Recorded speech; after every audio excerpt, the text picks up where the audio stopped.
Hi there, Lloyd Machedo. Sweeney from LloydMachedo.com. Who's Lloyd Machedo and Think Personal Branding. The date is 17th June 2018. Time right now is 8:14 in the night. Okay. I had just, I just gone out with my wife just to have a bowl of noodles. Here in Thailand, you can have a bowl of noodles for hardly, I think, roughly you would say 30 cents to 40 cents, so it's pretty cheap. So had a bowl of pork and chicken noodles, and after that, as we were having it, this video came up in my mind that I just wanted to share my thoughts with you. It's primarily about my wife being pregnant and how it impacts you as a person. For those of you who don't know, I'm 41 years old. I've had more than 450 girlfriends. I mean, I don't say it as a matter of pride. Rather, I say it as a matter of confession. Right? When I was young, I associated having a girlfriend as me being special, as me being the cool guy when I was young, 16, 17, and boys would like sit around as if in the campfire, or sit around in groups and just say, I got this girl, that girl, and they would show photographs or they would show cards and all that. So, it was just a statement to show that, hey guys, even I'm cool. And as I grew up, I guess it was because of the impact of movies like James Bond or watching Arnold or Sylvester Stallone. And you would see the hero always gets the girl, the beautiful girl, or many girls like Jean-Claude Van Damme. And so having those people as your role models, I always felt that if I had more girlfriends, I was the cool guy. So I did whatever I could, spending the whole day just chasing girls. And you're talking of days, these are the days where these were the times where there was no internet. There was no internet invented at that time. The only desktop was this big ass CRT monitor, and that also you could only play, those games like, jumping like a ball, stupid stuff like, and I remember it was Windows 93. So you can imagine, the days I'm talking about. So there was no smartphones, there was no internet, there was nothing like that. If you had to talk to a girl, you had to take the pay phone and speak to a girl when she'd be at home and mom and dad would be in the office. So I grew up having those kind of relationships, and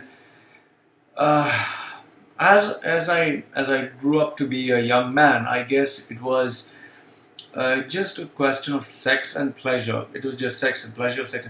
The only thing which I never did was I never promised a girl that I would want to get married to her, have children with her. Although, once a while when I'd meet a girl with whom sex was like crazy passionate, you would obviously think that, okay, I'm going to get married to this girl forever and ever.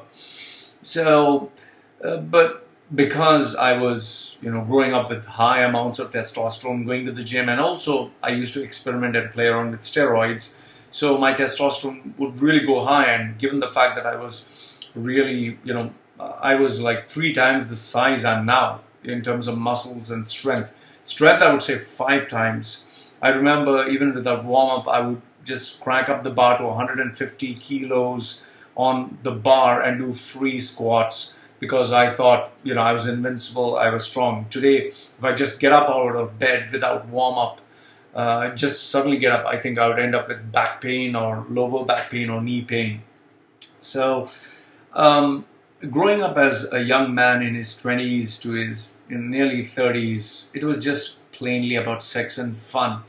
However, after the age of 30, I think it was I realized I was not that crazy about sex. Yes, the sex was a very important thing.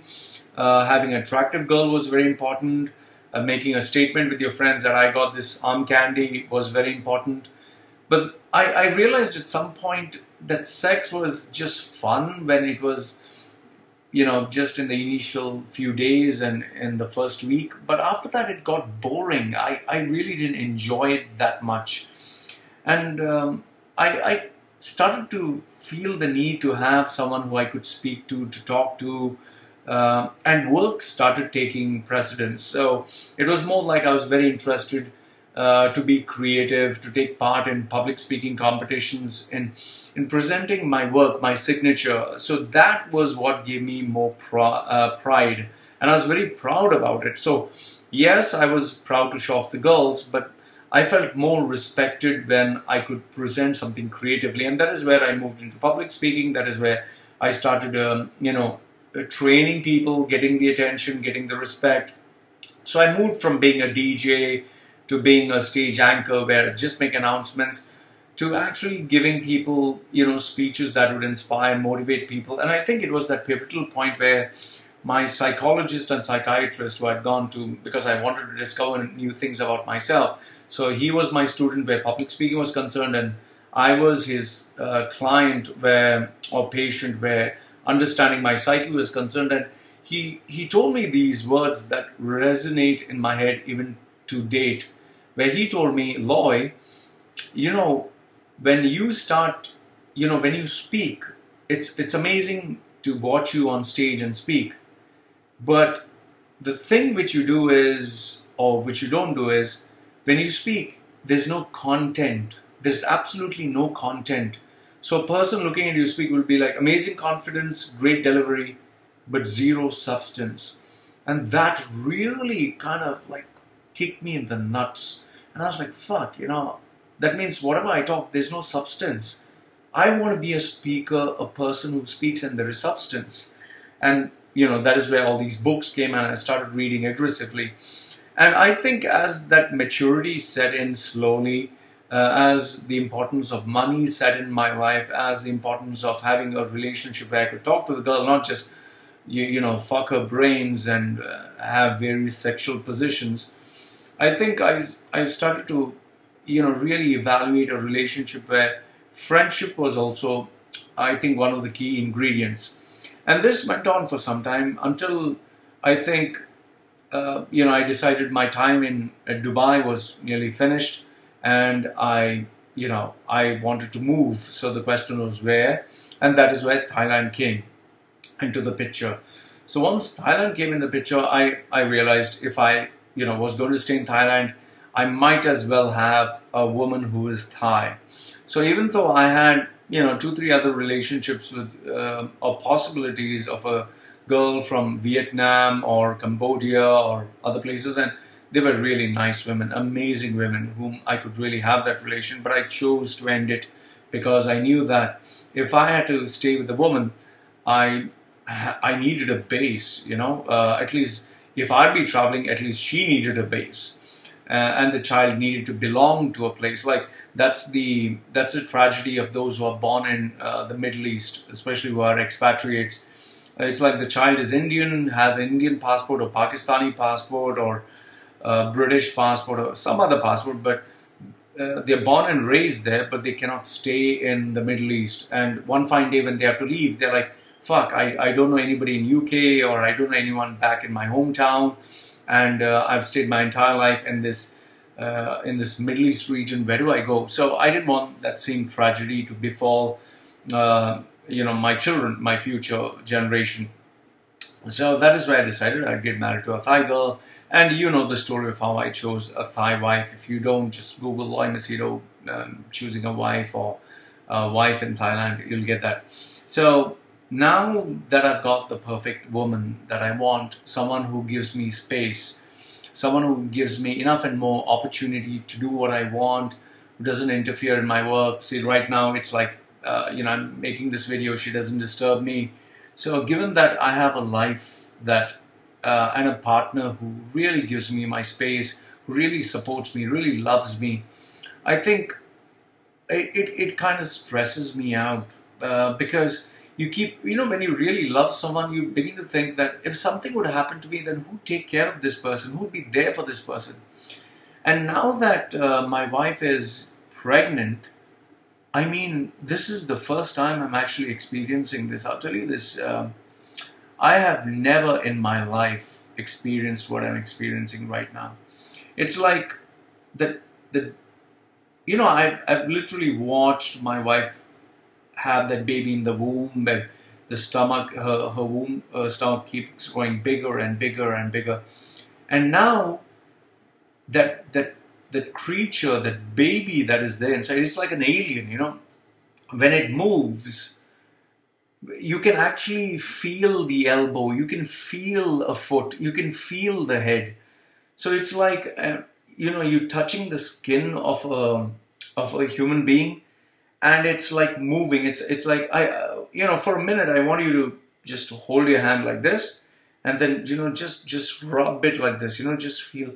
You can actually feel it, and I can actually feel like the elbow move and the head move in that small little space. And I'll tell you, it's so freaking scary. It's so like, oh my goodness, stuff like this actually happens. It's like not just what you see in the movies.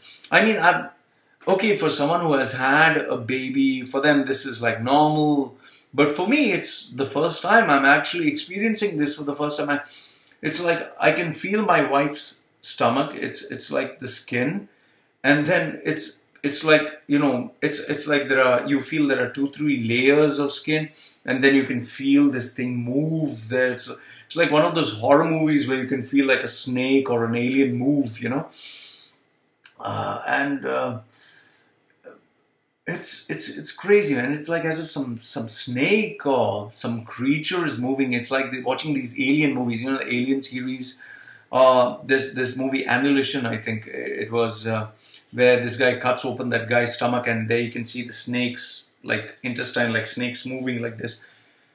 So yeah, for me that's a pretty I don't know, shocking or unnerving experience to feel that. And on top of that, it is this constant thought that, you know, there is this creature that is there inside that has come from me, from my sperm, and now this creature is growing. Now, when this creature comes out, it's a girl. I know it's a girl. I don't know if this girl is going to be beautiful or ugly, fat or thin, like smart or dumb, like obedient or not obedient, or like normal or, you know, abnormal or retarded. Or I see these girls and I see some of them, okay, they're gay, they're tomboy, they're lesbian, and you know, some of them now, you know, that there's even something like transgender. So it's like, fucking hell. It's like, you know, you begin to think of all these things. And then I also have these thoughts like, shit, I was a playboy when I was young. What if she gets a guy like me in her life, and she tells me one fine day, you know, I'll get married to him. So I'm like, okay, what the fuck do I do then? What if she gets pregnant? And what if, you know, you know, I'm a loving father, and she starts developing feelings towards me, like as if I'm a boyfriend. What do I do then? So I have all these fucking questions up my head, and all these fears, you know, all these thoughts. Like, when do I stay strict with my child? Or when do I spank my child? Or when do I shout? Or how do I behave? You know, what about the expenses?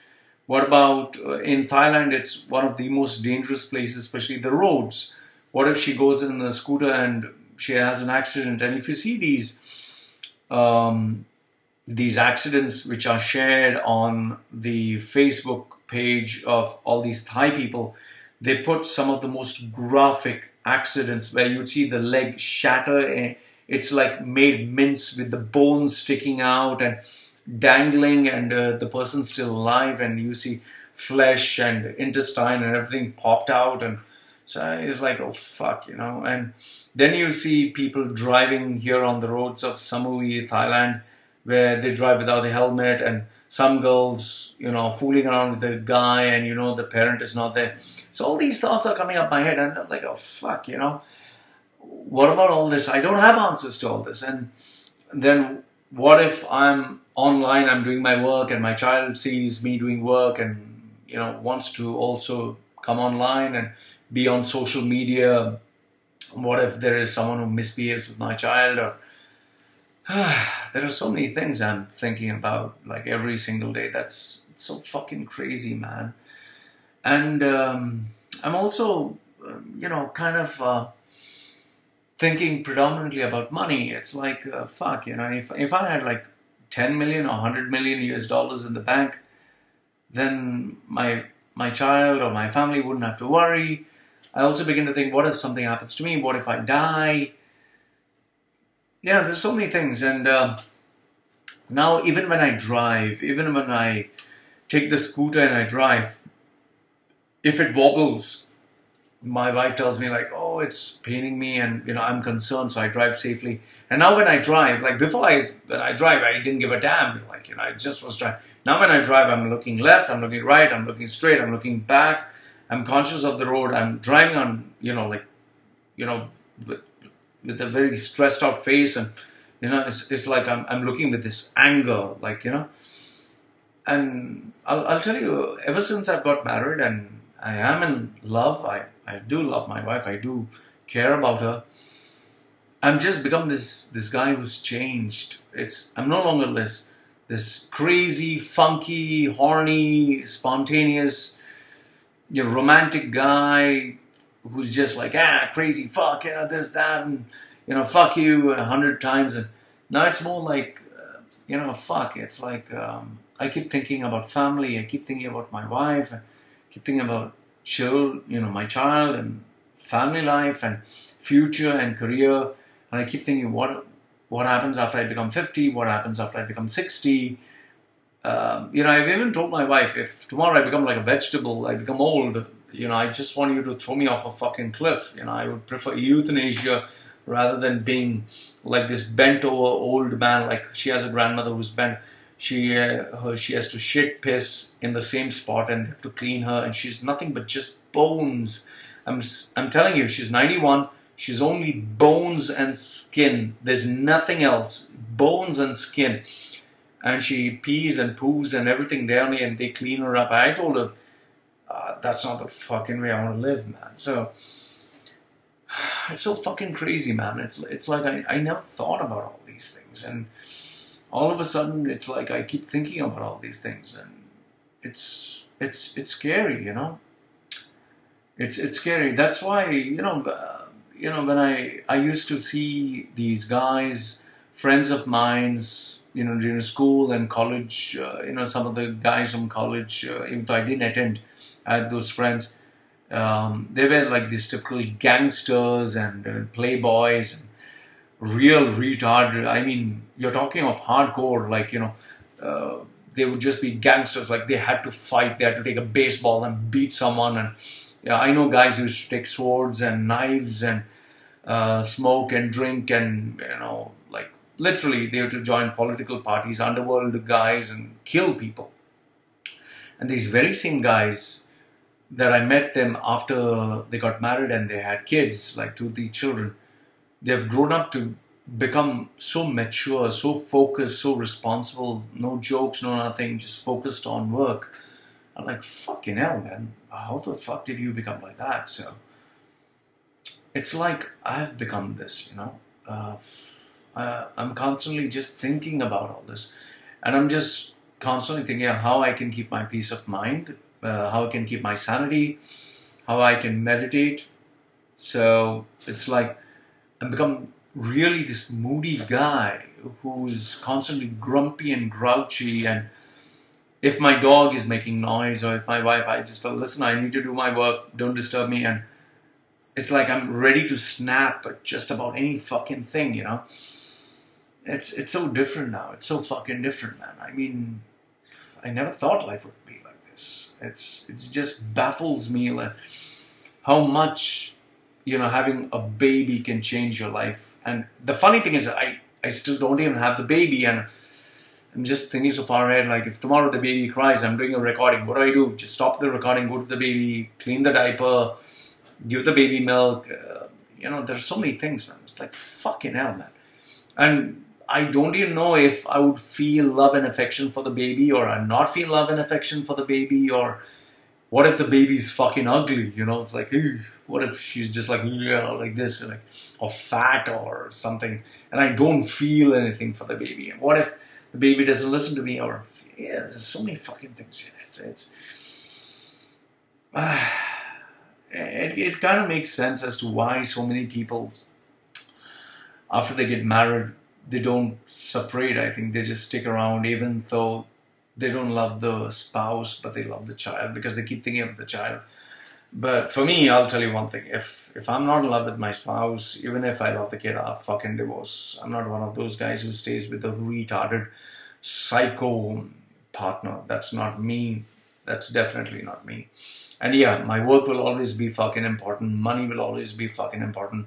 My brand will be primary importance, because you don't earn the fucking money, you can't feed the family, man. So anyway, I just thought I'd share these thoughts, concerns, and I don't know if you call it fears, but these are the thoughts that are constantly eating up my fucking brains about having this baby. So I don't know if this is normal. I don't know if, I'm pretty sure other people go through all this, but maybe they don't analyze and hyper-analyze like how I do, but I guess this is how I am. So, you know, I always like to keep it real and like to share with you my thoughts. Always keep it as real as possible. So let me know what you think in the comment section below. I'd love to hear your thoughts, you know, whether they're good, bad, or ugly. I always read them. So like the video, give it a thumbs up. Don't like it, give it a thumbs down. And yeah, that's live from Machedo.com. Who's like Machedo on Think Personal Branding, signing off for now. Thank you and take care. Bye. Why am I saying thank you?